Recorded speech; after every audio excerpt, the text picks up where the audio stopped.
hempcrete is sort of a mystical subject in the minds of a lot of people because there is such a potential for hempcrete. It's fireproof, it's carbon capturing, long lasting, leads to an energy efficient assembly. However, hempcrete is a system of building. Uh, I often liken hempcrete to straw bale.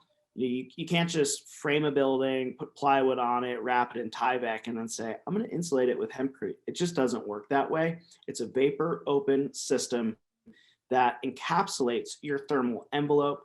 And in that process of encapsulating your thermal envelope, you essentially, for lack of a better term, bury your studs or your dimensional lumber within the wall itself. So for instance, in conventional building, we use 2x6, it's clad both inside and outside, and our wall ends up being about 6.5 inches from outside to inside.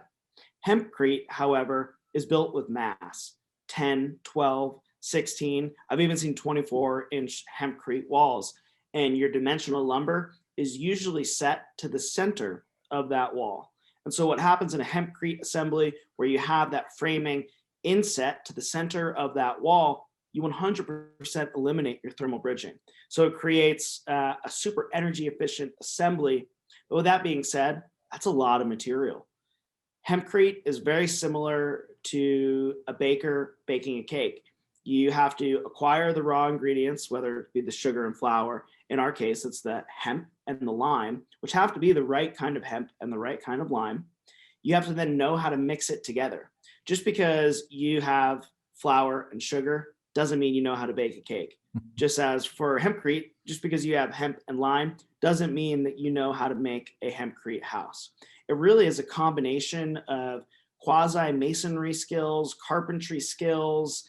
There's a lot of different sort of skill sets that come together that necessitate or result in what a hempcrete building ends up being.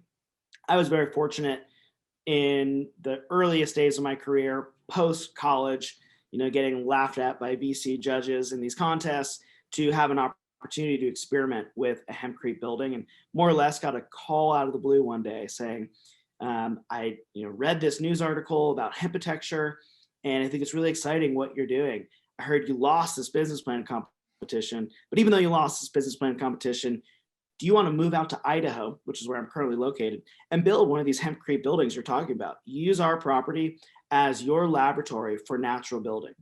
And I would say that that was a huge, huge opportunity for me to be able to experiment with something that has these different trade skill sets that, to be quite honest, I didn't really have.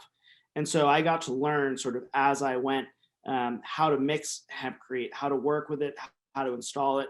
And since then, it's been a constant learning experience and an evolution of how to best build a hempcrete building. And so is a hempcrete building kind of like a log home where you really have to pre-plan all your electrical and plumbing in it before you actually form the structure itself? You hit the nail on the head with one of the most important elements of a hempcrete home. It's planning.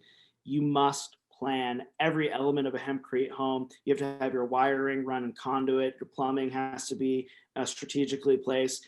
And even the engineering of a hempcrete home is different than a conventional home, in the sense that we're so used to the 4x8 plywood sheet or OSB sheet providing our racking or shear strength. Whereas on a hempcrete building, that exterior envelope must be vapor permeable. Therefore, plywood, OSB, those materials are incompatible. And so how do you structurally engineer a hempcrete home? Really, everything that hempcrete touches, it modifies to some extent the order of operations and the way in which you execute those elements of the building. And so from a planning perspective, that's something that your company is doing with the architect, the homeowner, the designers as part of the plan in terms of being able to construct the building using that product?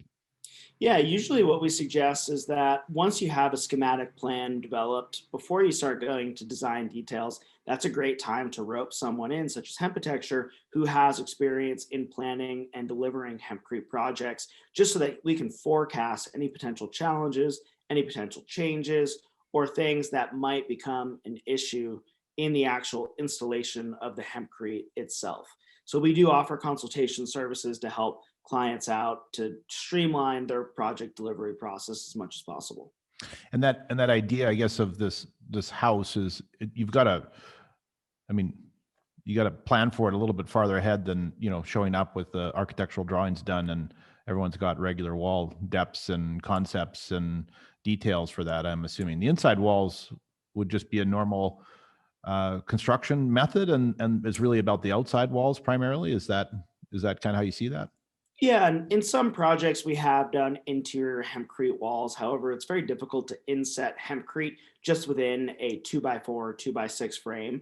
It really requires wrapping around studs.